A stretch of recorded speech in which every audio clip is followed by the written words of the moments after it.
그 피닉스 주얼스 케이스의 사장님 아들 앤드류 모레노 군 이야기 정말 인상 깊었어요. 12살인데 신장 이식이 필요했다고요. 네. 그런데 커뮤니티에서 50명이 넘게 기증 의사를 밝혔다고 하죠. 네, 결국 인스타그램 통해서 기증자 찾아서 수술 성공하고 회복 중이라니 정말 다행이고 대단한 일인 것 같아요. 그렇죠. 이게 정말 공동체의 힘이구나 싶은 아주 감동적인 사례인데 바로 그 커뮤니티 안에서 또 정반대의 일도 있었어요. 아, 그 선시티 웨스트의 82세 케이트 코먼 할머니 사건 말씀이시죠? 네. 전기요금을 못 내셨는데 2024년 1월 이후로요. APS가 전기를 끊었고 결국 폭염 속에서 돌아가셨다는 안타까운 소식이었죠. 검시관은 폭염도 사망 원인 중 하나라고 봤고요. 법무장관은 조사하자고 하는데 기업위원회, 그러니까 ACC죠. 거기선 APS 책임은 아니다. 이런 입장이고요. 네. 아까 그 앤드류 군 사례랑 비교해보면 참 개인의 어려움 앞에서 시스템이 어떻게 작동하는가 이런 생각을 좀 하게 만들어요. 정말 그러네요. 또 개인의 행동이 커뮤니티에 미치는 영향, 이거는 다른 사건에서도 볼 수 있었어요. 전 피닉스 소방관, 그레고리 나우스 사건. 아, 네. 이웃집에 계속 기물 파손 같은 걸 했더라고요. 지붕이랑 에어컨 부수고 배관에 거품 채워서 침수시키고. 이게 단순 장난이 아니라 피해자분은 엄청난 충격과 불안감을 느꼈다고 하더라고요. 근데 이 사람이 전에도 비슷한 범죄를 저질렀었다는 거죠. 네, 2020년에도 이웃 레몬나무에 독극물 뿌리고 하수관 맞고 음주운전, 위조, 절도 전과도 있고요.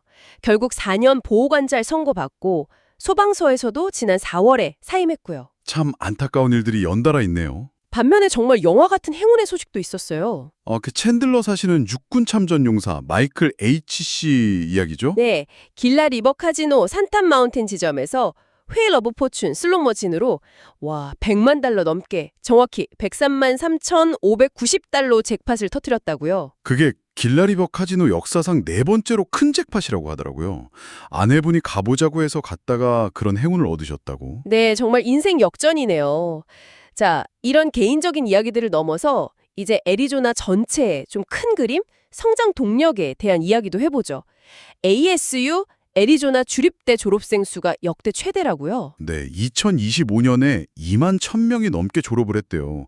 역대 최대 규모고 졸업 축하 행사만 30개가 넘게 열렸다고 하니까 정말 규모가 크죠? 와, 주목할 만한 졸업생들도 있었어요.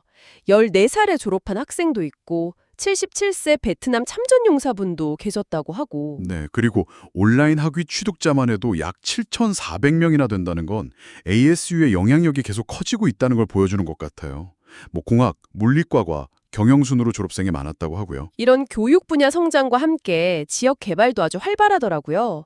매사의 캐논 비치 개발이 대표적인 것 같은데요. 아, 네. 서핑 라군을 중심으로 한 그런 라이프 스타일 허브를 만드는 거죠.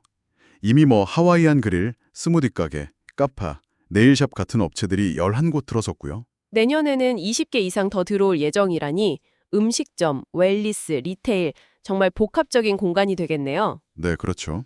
이렇게 수만 명 졸업생 배출하고 새로운 상업지구 만들고 이런 빠른 성장 속에서 조금 다른 결의 시도도 보이는 것 같아요.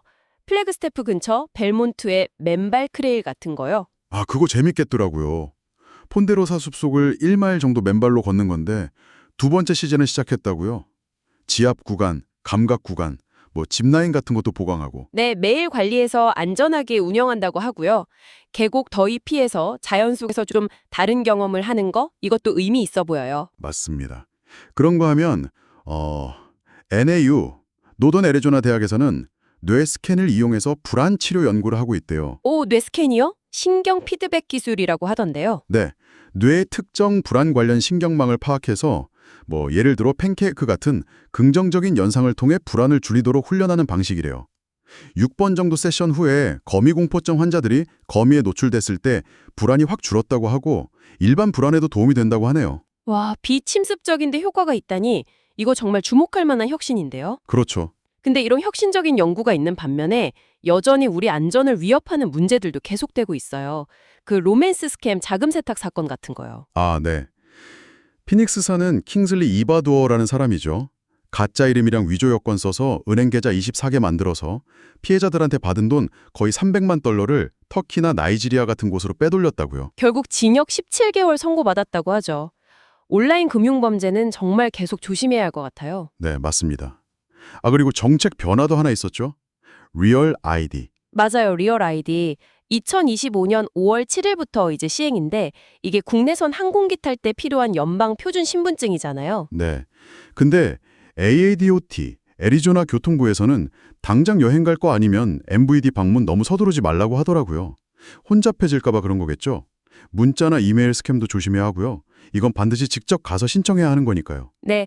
그리고 혹시 리얼 아이디가 없어도 추가 확인 절차 거치면 비행기 탈 수는 있다는 점도 알아두면 좋겠네요. 국토안보부 방침이라고 하니까요. 그렇죠. 자, 마지막으로 스포츠 소식입니다. 피닉스 선즈 새 단장으로 브라이언 그레고리가 왔어요. 네. 정체성, 조직 정렬, 비전 이런 걸 강조하더라고요. 최우선 과제는 역시 새 감독 선임이겠죠. 지난 4시즌 동안 벌써 4번째 감독을 찾고 있는 거니까요. 네, 듀란트나 빌 같은 기존 선수들 재능은 인정하지만 시너지를 내기 위한 환경과 조합을 찾아야 한다. 그리고 결과에 책임지겠다. 이런 이야기를 했더라고요. 팀 방향을 좀 다시 잡으려는 의지가 강해 보였어요. 네. 오늘 쭉 살펴본 이 이야기들이 정말 애리조나라는 지역사회가 가진 다양한 얼굴을 보여주는 것 같아요.